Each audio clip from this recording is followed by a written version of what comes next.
Hello everybody, it's Fungal and we are here for the qualifiers for the playoffs of the Draft League. Now it's kind of more like a preliminaries for playoffs, but it's also kind of not. How these playoffs are going to work is actually there's 4 divisions, right? With 4 separate drafts. I was in Division 1, and then the top 7 each of each division has their own qualifiers. So basically I'm still up against Division 1 members for this first battle, and it's going to be best of 1, but basically out of those top 7, the number 1 automatically goes straight to the interdivisional playoffs, which is basically all of the teams are going to be battling for number 1 spot. And then the top 3 of the remaining 6 are going to go to that playoffs after they battle. So I'm up against Steve Guy for my qualifier match, and this is just best of 1, so if I lose this I'm just out of playoffs. This isn't like some round robin for making it to playoffs. So this is basically, I think, just kind of like preliminary rounds for playoffs. So I'm against Steve Guy. You might remember Steve Guy from actually last season.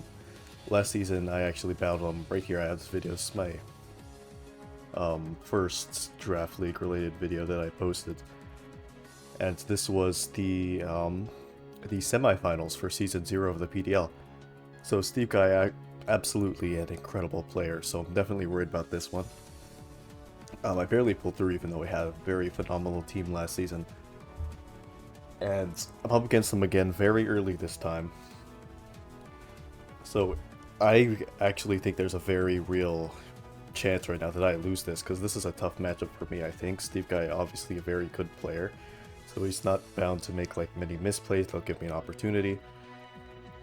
So as always, I'm just going to put a timestamp or a chapter, whatever you call it, so that you can skip to the battle. But I'll go over the team building section right now. See the teams here. He has Grassy Terrain plus Sneasler, very potent combo. He has Tinglu. He doesn't. His only defogger is really Scizor here, but he has Magic Bounce to try to negate that weakness. This Jolteon is Terra Ice, and that has been a historic issue in the league. It's been very powerful.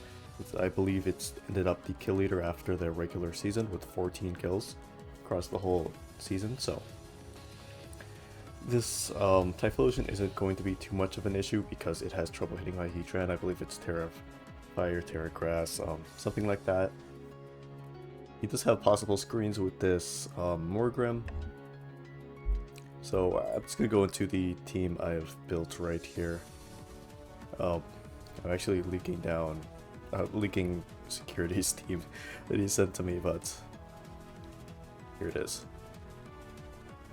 It's fine, since this video I will post after their battle. Help him build that team, so I'm quite proud of it. I think he's going to do very well with that. So the team that I am bringing for playoffs is Landorus, Quavel, Spiritomb for the first time. You see Spiritomb's debut. Let's hope he does well. Dragalge, Heatran, and Sylveon. Landorus is a Focus Sash set. I love me some Focus Sash. It makes almost... It turns lots of 50-50s into just straight up win cons for you. You can get rid of big threats to your team. I'm planning on leading either this Landorus or this Quavel, because this Landorus with this set, it doesn't actually have a ground move. With this set, it threatens Tinglu, which is a big issue for my team. With this Nasty Pun Focus Blast. Actually this didn't save, this is supposed to be Hammer Arm. Excuse me, I just got that error last second, but Focus Blast threatens Tinglu, Psychic, good neutral for Rillaboom, and basically hits almost everything neutrally, and it's still Oko's Sneasler, so I don't exactly need Earth Power here, and it even hits something like Rillaboom or this Turo's harder. Nasty Plot, so I can just threaten on Tinglu and this Hammer Arm, because this Jolteon is going to be Terra Ice, and if it Terra Blast Ice me, I want to be able to live that with my Focus Sash, and then 90% of the time kill with Hammer Arm. Better than 70% Focus Blast. I could possibly change this to Sludge Bomb for Hatterene, because I'm right now mauled by that. So I'll be considering that. I just hope that doesn't come back to bite me. but I don't think Heterin will be too much of an issue. I do have a nice Dragalge here. I have a Sylveon Gone Mind, and I have this Heatran, so I don't think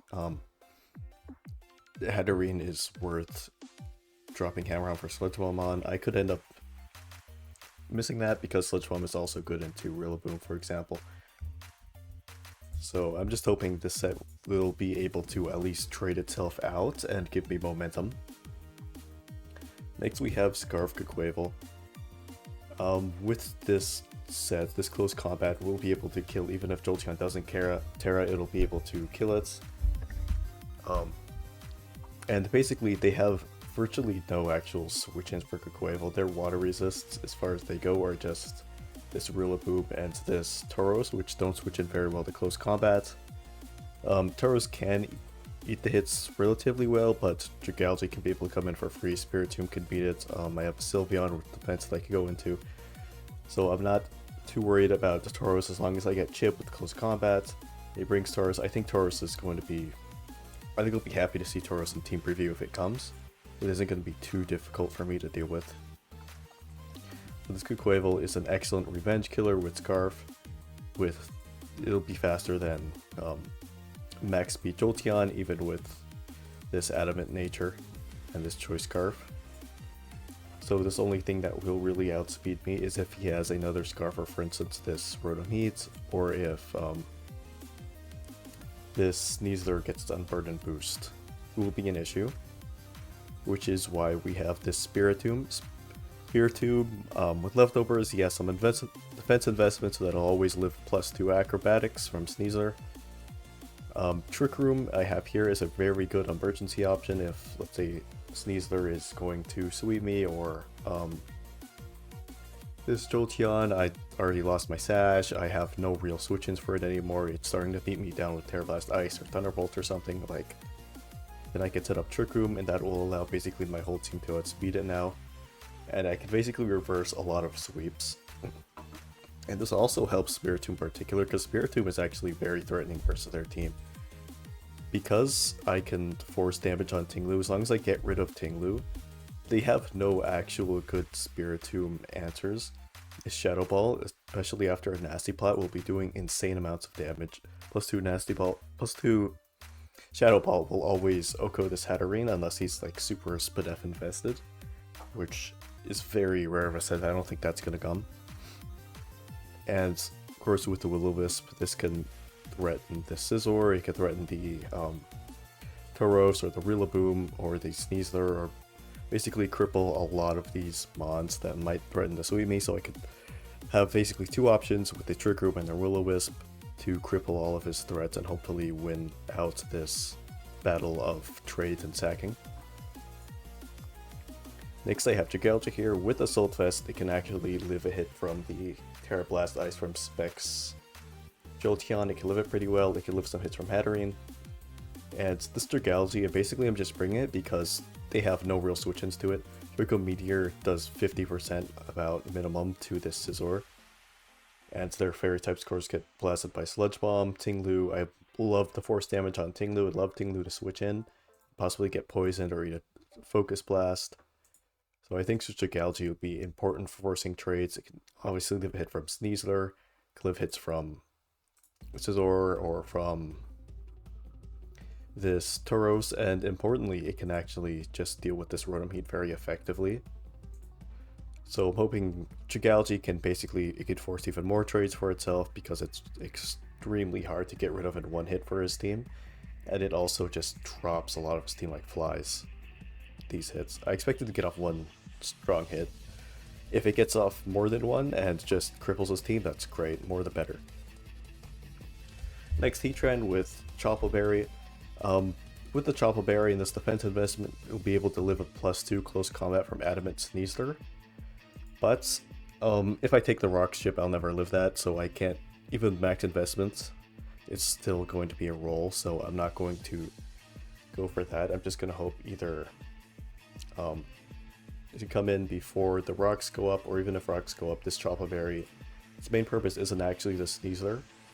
Its purpose is for this Scizor, because Scizor is a big threat. And this Heatran is basically my only good way to deal with it other than possibly the Spiritomb. Because Scizor resists a lot of my Mon's hits, it only has weakness to fire. And its bullet punches are actually very strong versus my team. I have a weakness to this Mon for sure. So I'm hoping that if I switch in Heatran on a Sword Stance, for example, that I could eat this close combat and then kill it back, or if he just raw goes for close combat, I can eat that hit up very easily if he's banded or something. And I am, in fact, bringing Flash Fire this time. I want to bring Flame Body very badly. I love bringing Flame Body, but I bring it so much, and if I don't bring it, this Typhlosion actually does become a very big issue. And Elixir's extent this Rotom Heat and this Hatterene, if it brings Mystic Fire and knows that I'm not Flash Fire, then this Hatterene can actually just straight up beat my whole team, so I don't want that to happen for sure. And because I've historically been bringing Flame Body so much, I think I'm due to switch it up this time. Last, I have Sylveon. Sylveon is just very good in general versus their team. The only mons that could really beat Sylveon 1v1 are, if this Rillaboom is banded, it can hit me very strong with Wood Hammer. Scizor can beat me, and Sneasler can beat me with Dire Claw. But all of these mons don't exactly love taking hits from Sylveon.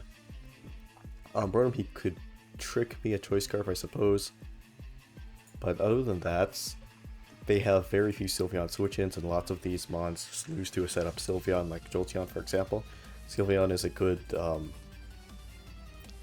check for Jolteon because it eats even Specs Thunderbolts very easily with max defense. And this max defense will ensure that I can take hits from Scizor and Tauros and this Rillaboom better. So that's going to be my team for the battle. Very soon I'm going to bring you back when it's time for that battle, and then we'll see how it goes. I might make a few changes before then. I don't think I will though. So welcome back to the game, and as you can see, this isn't actually the match, this is a replay of the match which already happened. And I was at work when we had to do this battle. My opponent had to keep rescheduling, he was on vacation. So we were having trouble scheduling. That was one of the few times we could actually battle, so I wasn't at the computer. I couldn't record my gameplay, so I'm sorry about that. But we're going to do a little VOD review here. I think it's always really important to look back at some of your battles to actually determine like what you did right, what you did wrong. I actually choked quite a few times in here, and I want to be able to go over that and help you guys understand what I did wrong, and that just improve your gameplay, basically your game sense. It's more than just the builder, you have to play correctly too in order to win these battles. It's not just like only about predicts. It is just full-on game knowledge, what you think is the correct play, it's the correct option in order to win the battle. So I'm just going to start this right here. Turn 1, I lead Quavel into Jolteon. My lead, I'll explain it here. He has Morgrem, right? That's a very obvious lead. So I know my opponent steveguy is a very good player. I played him in semifinals before.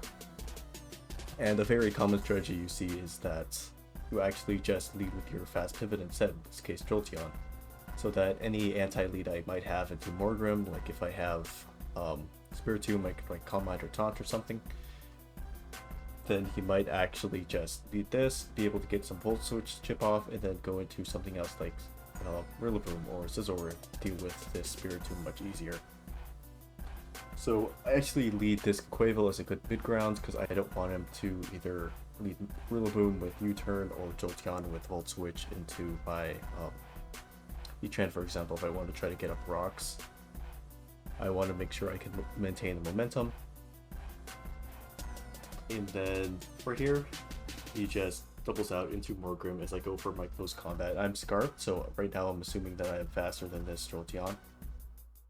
He sends it back in.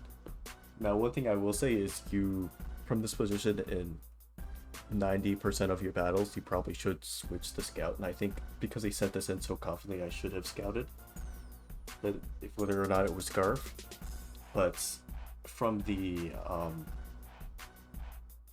team preview, from how I thought the match would go, I determined that bringing like Choice on Jolteon was a mistake, and Scarf especially, because you lose a lot of that power.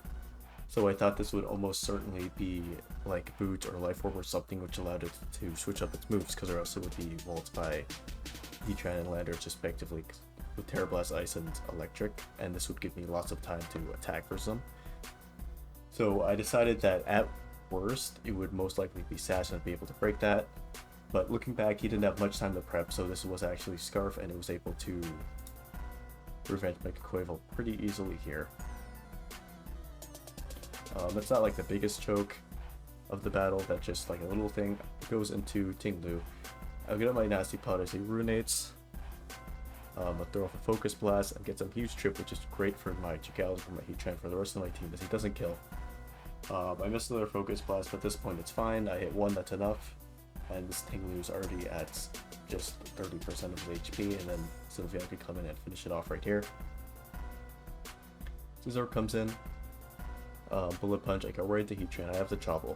Go for Lava Plume, I end up being faster, and then I KO that very easily. Now he goes right into Rillaboom here, and I assume that it's likely a Band's Head with the high horsepower, so I think it's always good for me to switch here because of how good Heatran is. With my Chobble Berry too, fully intact. So I go into Sylveon. Best a couple turns, he just goes for Drum Beating. I wish to protect a little bit. I get a little bit of chip with the Hyper Voice damage.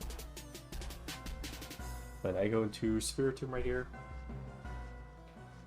He goes for that. I get my Trick Room off. I don't even bother with this by just raise Shadow Ball to get some damage.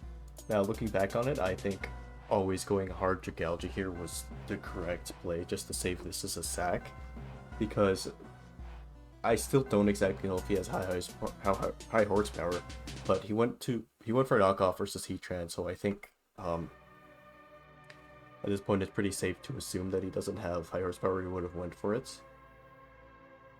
I think he doesn't actually have a great way to touch Dragalge, and if I get my specs knocked off, that's perfectly fine. So I think I should have just saved this as a sack, possibly versus the Sneasler, but still not too big of an issue. The thing is, I go Heatran here. I assume that, as you can see, he ends up being faster under Trick Room. I assume that I was actually slower than him by the way he sent this in. I'm actually kind of fast on Heatran, which is why I outsped the Scizor. So I assumed that he was actually near max speed on Rillaboom, and that's why I sent this in. I think this was definitely a choke for me, and that this opened up a way for me to lose. Because if I just went hard Dragalge here, he has no switch-ins to that Sludge Bomb. If he goes Sneasler, he would just straight up die to that plus Draco Meteor. And this would mean my full health Heatran would probably just 1v1 the rest of his team. So I let that happen. Heatran takes some chip, I get the Lava Plume damage. Sneasler comes in, I get some Earth Power damage, and then it knocks me out with close combat. Now it's down to my Soulfish Dragalge. Now this opened up two options for me to lose. One, obviously, if he goes into, I'm a Soulfest, so if he goes into Jolteon on the Sludge Bomb and then back to, he doesn't even go back because one turns a Trick Room. So if he eats the Sludge Bomb up, then Terra Blast Ice, then close combat will end up killing me after, if he's abandoned, which I assume he is, because the Rillaboom was set up so the Grassy Surge won't be on for very long. I doubt this was Grassy Seed with the Unburden. Didn't exactly need that this game. But of course, if I'm specs, he can't exactly do that, so I understand just staying in to attack me. Which he does. Trick Room goes away. And again, now there's another chance for me to lose here if I miss Draco Meteor. I have to go for that. I lose the Terra Ice Blast. This will always 2KO me. So it's Scarf. Ends up being modest Scarf, but turn into an Ice type. Luckily, a crit wouldn't have killed 58, and I do kill it back with Draco Meteor. So I do end up clutching this battle out, and I move on to the top 16 of playoffs, which is great. But I do think I didn't play the greatest during this battle, and it came down to my prep being better beforehand. So good game to my opponents, and it's just, I basically wanted to go over this to show you guys how I can look back at my battles, and you can actually look through the lens of foresight and determine how you would play differently. That'll hopefully make you a better Pokemon player in the future. And thank you for watching. If you liked the battle, you can like and subscribe. You can see more. I'll be uploading the rest of my playoffs content. Hopefully I make it all the way to finals, but we'll see. And goodbye.